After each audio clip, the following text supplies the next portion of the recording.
Welcome to the Hang Time Podcast. I'm your host, Sekou Smith, coming to you live. Playoffs in the bubble, and there's a team that's on the bubble right now. The Boston Celtics struggling, down 0-2 to the Miami Heat in the Eastern Conference Finals. They had a bit of a meltdown after Game 2 on Thursday night. Gary Washburn of the Boston Globe was there to witness all of it and is joining us today on the Hang Time Podcast. Gary, first and foremost, I know you were one of two people, I think, who actually kind of saw the whole scene unfold. So take me through what you heard and saw go down after that game. So we were, Malika Andrews from ESPN and I were behind the locker room in a hallway, and they put a barrier up and they let us know when it's okay to come through when they're ready to, kind of start their post-game media sessions. So as we're waiting, we just start hearing yelling, like multiple voices. Everybody is writing, "Oh, it's Marcus Smart going off." It was not only Marcus Smart. It was a lot of voices in that room. It was like yelling, stuff being thrown, more yelling for a good 15 or 20 minutes. And in that span, Marcus Smart came out because, as you know, Sekou, these are not luxurious arenas. So the bathroom was outside the locker room, and Smart has his no shirt on, his game tights on, his shorts are off, and he walks to the bathroom and he goes, "Man, y'all on that bullshit." So he just walked into the bathroom. So he's not involved in what's going on in the locker room because he's in the bathroom. Right. So the yelling and the screaming continue. So everybody's, "It's Marcus Smart. He was jumped on his teammates." No. Let's not get this twisted. It was a bunch of dudes in there yelling, okay? And I heard Brad Stevens yelling, and it was extended. It lasted for a while. Right. So, and it was things thrown. I don't know if it was chairs. I don't know what's in these locker rooms, if it's weight equipment, if it's somebody threw a basketball. I don't know what was thrown, but there was stuff thrown against the wall.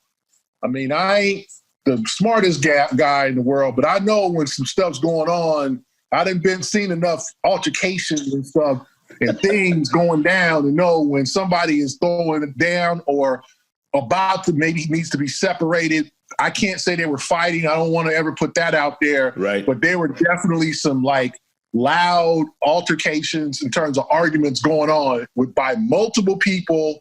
The Celtics obviously downplayed it. It was just, I don't know what you're talking about, all that. It was too much to be just a typical post-game kind of let's hash this out. It was a drag-out argument.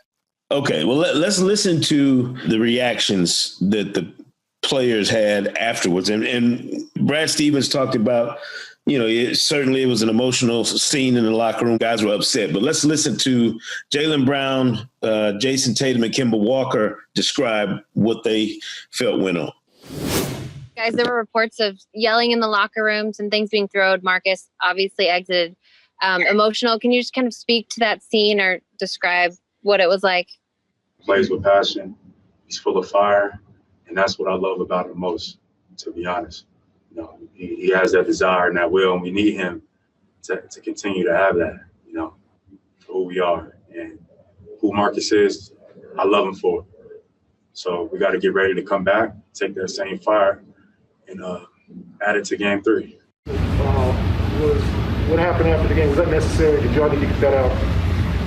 I mean, what happened after the game? What happens in the locker room, we got to stay in the locker room. It's not supposed to come out here and talk about, what we talk about as a team after a win or a loss. That's why we go in the locker room and talk to each other, whether we win or we lose. So, I mean, that's that. Kemba, with things getting kind of emotional after the game, what do you kind of have to do as a leader to make sure things don't go the wrong way and you won't. Kind of keep everyone together and bring everyone together? It won't. And nothing happened in the locker room. I don't know what you're talking about, to be honest. We'll be fine. I love Kemba Walker now, don't get me wrong. But this notion, Gary, that nothing happened in that locker room, clearly something happened. Clearly the Celtics are in a twisted space right now. They felt like they were the better team. They had leads in both games, 1 and 2, lost them. Where, in your estimation, have they gone wrong down the stretch in these two games? I think they got just passive. I mean, they've let Miami take the game away from them. Miami's made all the big plays down the stretch. Goran Dragic, a couple of big jumpers. Jimmy Butler, 3 steals in the last 5 minutes. Miami's taking it from them. I mean, it's a typical, classic case of one team is more talented, but the other wants it more. And it's hard for the Celtics to swallow as much as they've thought about, hey, we got to come back after last year, and we're ready to take the next mantle as being the top of the Eastern Conference, to understand and realize that this team wants it more than you do. And the Heat at this point want it more. They made all the plays. You let Jimmy beat you, Jimmy gonna beat you every time. All right. Dragic is a guy that nobody talks about, but the dude's averaged 27 in this series.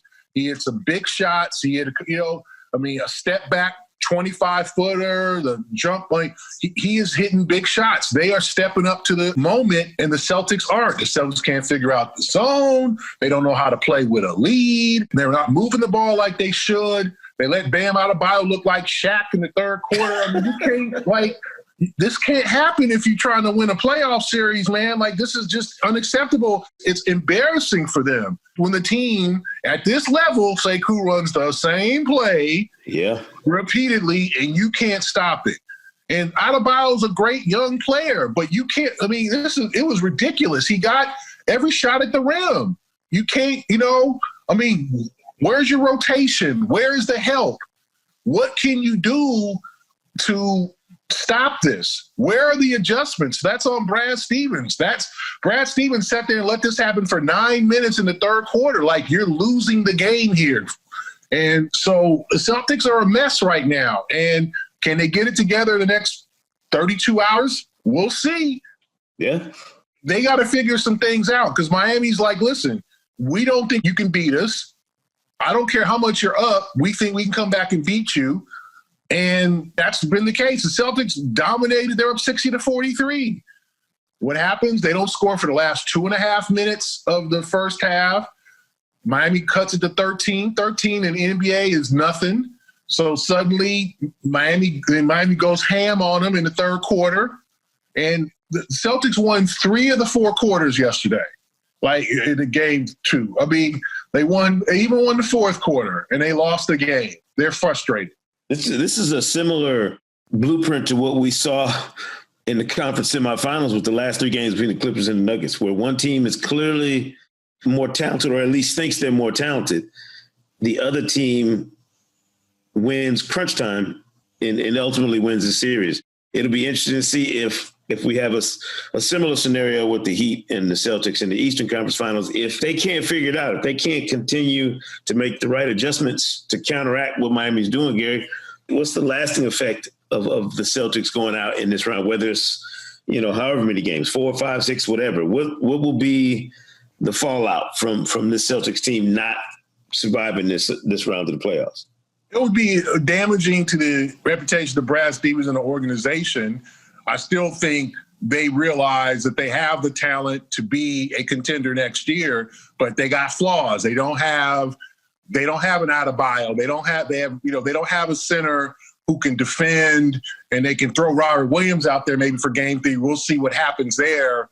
But they need a big, and they need another shooter. They need people. They need a better bench. Mm-hmm. I mean, you're running guys out there. Grant Williams, a nice player. He's a rookie. You're running Brad Wanamaker out there. You're running guys out there that, quite honestly, are good, solid players, but you need a better bench. You can't rely so much on Tatum, Brown, and Walker. Let's see what happens in game 3. Does Gordon Hayward come back? He could be an element that can help him. At this point, if you're the Celtics, you just got to get one game.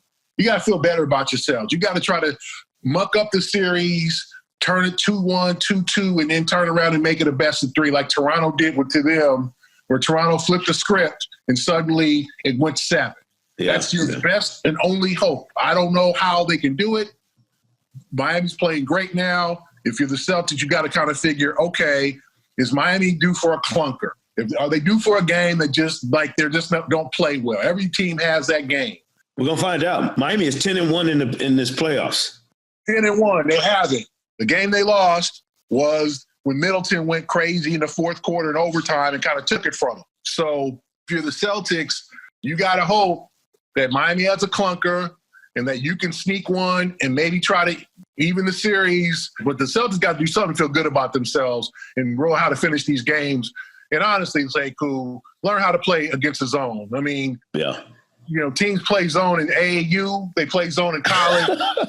I'm not sure why it's just so difficult. I know Miami's long. They got long wing defenders. I get all that. You got to figure something out because you can't let a pick and roll in the zone, two basic plays in basketball.